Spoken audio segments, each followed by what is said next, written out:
Welcome to The Economy Magazine. I'm Benjamin Chong Alfares with the top economic reports. Coming up, Israel's 5 shekel a cup Cofix is joined by Super Cofix. And vandalism costs Argentina an arm and a leg. First, the headlines. G7 finance ministers started a 3-day meeting on Wednesday to discuss the foreign currency market and risks facing the global economy.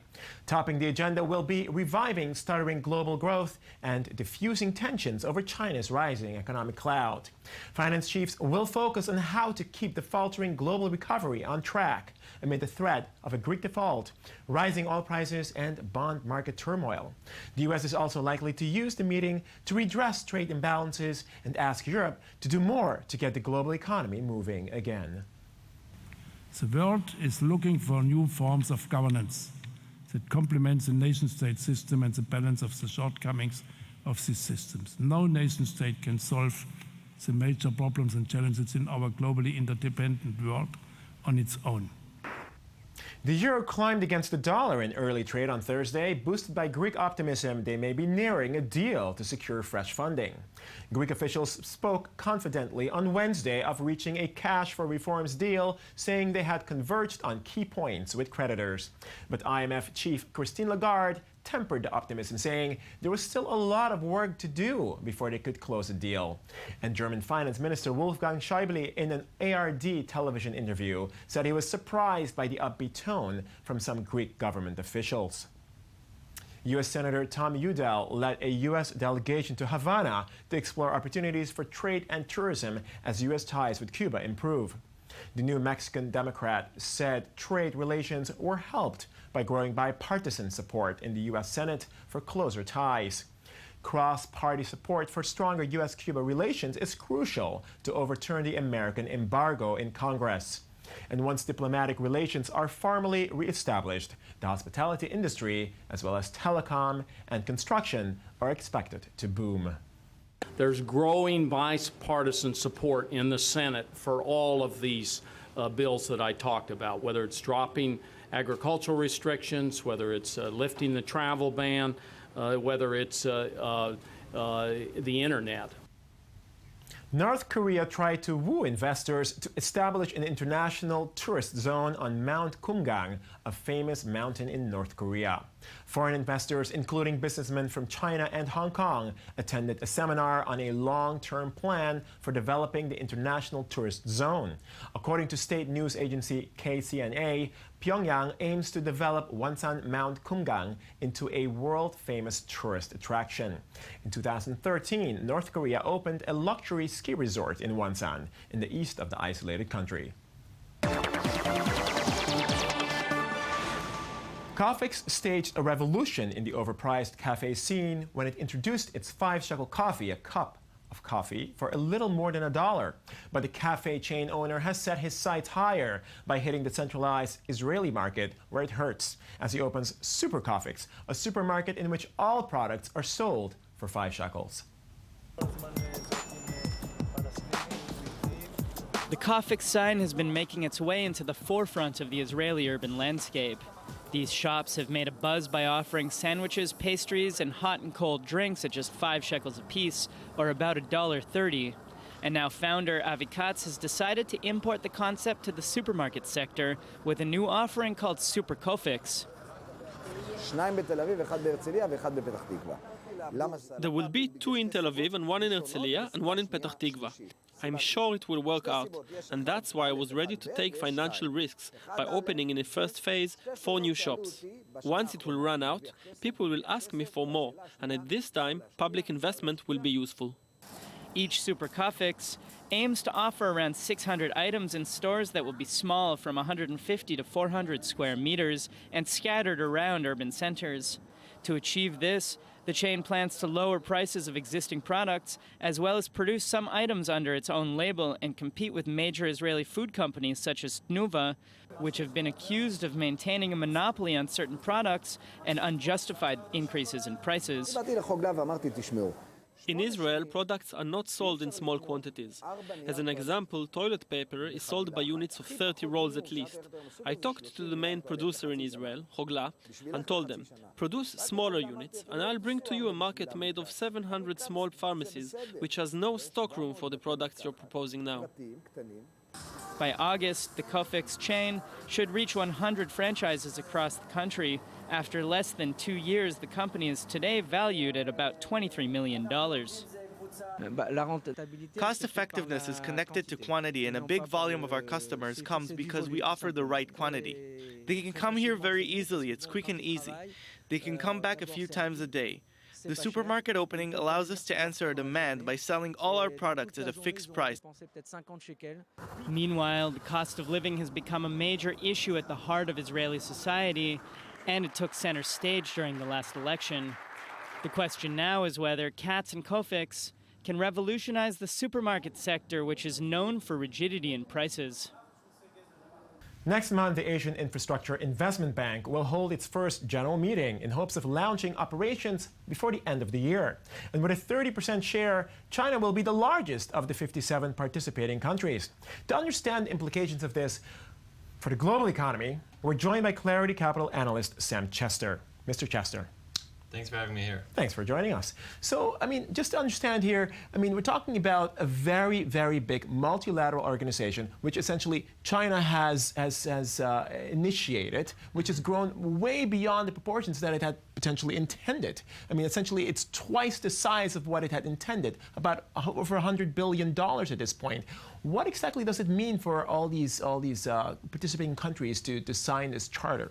So to give some background to the story, China has been very active in funding infrastructure in China domestically, in Asia continentally, and overseas in Africa and other places for many years. It's part of the rise of China globally. It's part of what has boomed, so to speak, the China economy. And it's part of China. It's part of China's brand. You look at many individual countries, and you can see examples where, for instance, in Egypt, in Indonesia, and Israel, trying to get Chinese funding to build infrastructure projects. What China's been trying to do now with the Asia Infrastructure Investment Bank, the AIIB, is they're trying to set up what they've been doing in different ways for a number of years in a multilateral framework, which will give China more influence and essentially be a competition to establish global brands such as the World Bank and the Asia Development Bank. So what the AIIB is designed to do is to give a framework to some of what China's been doing, to draw in players from around the world while still maintaining Beijing's leading edge. And it's really all just come together in the last few months. Right. March 31st was the deadline for members to join. 57 countries around the world joined by then. Pretty much every single country in Asia, except for Taiwan, who wanted to join, but China said, let's wait a bit. And then Japan, who, as the leading U.S. ally in Asia and as the head of the Asia Development Bank, said they would wait out on the side. The U.S., of course, did not join. Many European countries did. Many Western countries did. The U.S. did not join, and the U.S. also famously has been reported to have asked its allies not to participate, and yet ultimately that did not come to pass.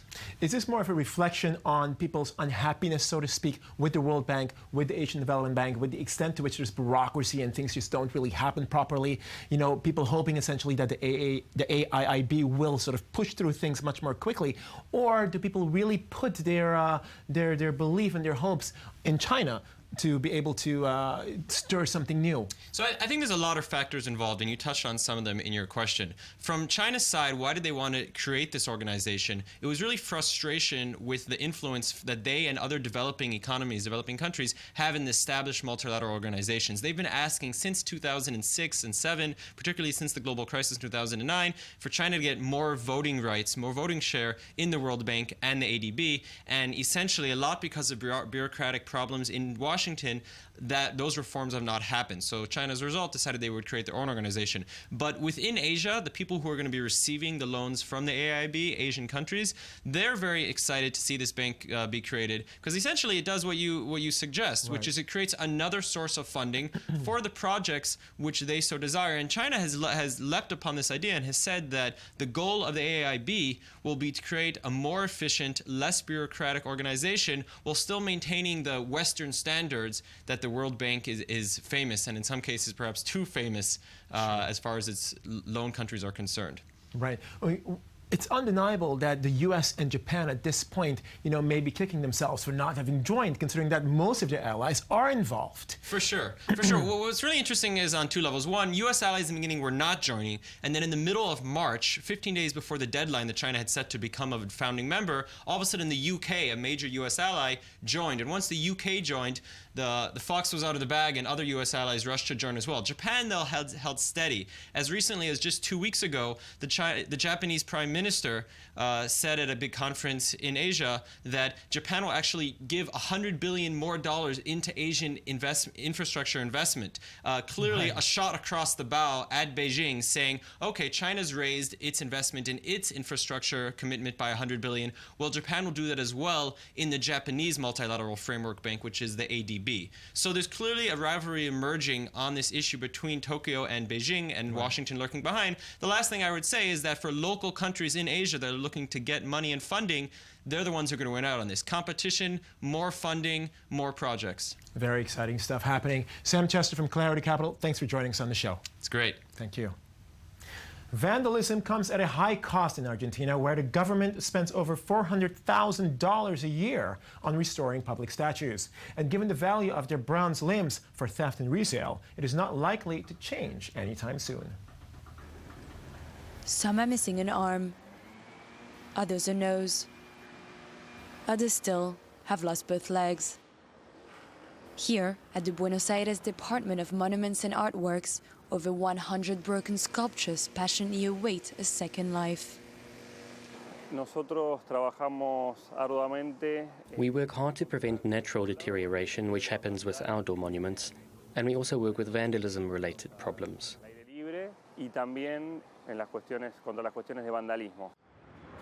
Theft of bronze limbs and graffiti are the most common attacks on the city's 2,000 sculptures and monuments. In this workshop, 25 sculptors, welders and engineers work to revive the frozen figures, striving to stay faithful to their original shape. We have photographic archives here in the department, and we guide ourselves with that.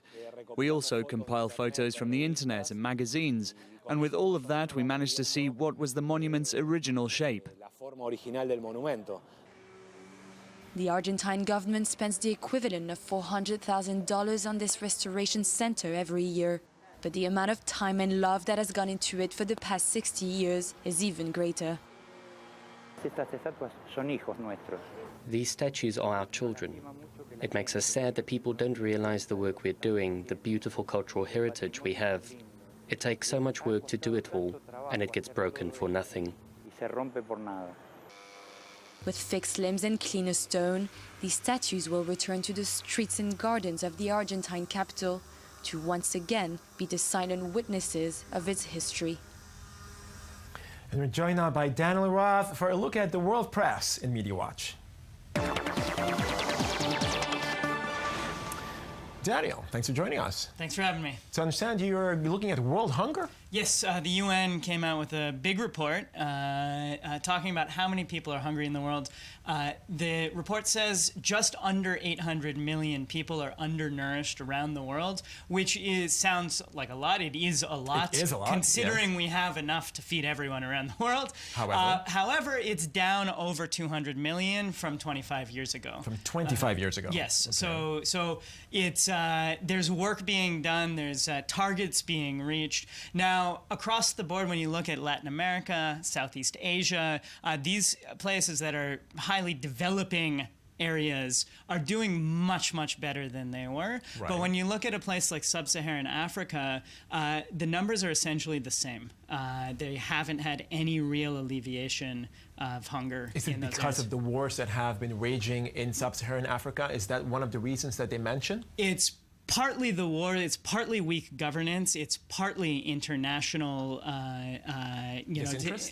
disinterest and interest in resources as opposed to people. So corporations coming in and taking mining minerals as opposed to investing in communities, or things like coming this. in like China and taking the natural resources as opposed to necessarily developing the local economy, although Exactly. they have been saying that they would be doing that more so lately. Exactly. So, while much of the world is doing much better, Sub-Saharan Africa is the big story. It's not it's not progressing at all so far. Has it gotten worse, or is it more or less stagnant? 25 years ago, about 23% of the world was hungry. Now it's about 13%. Of developing nations, rather.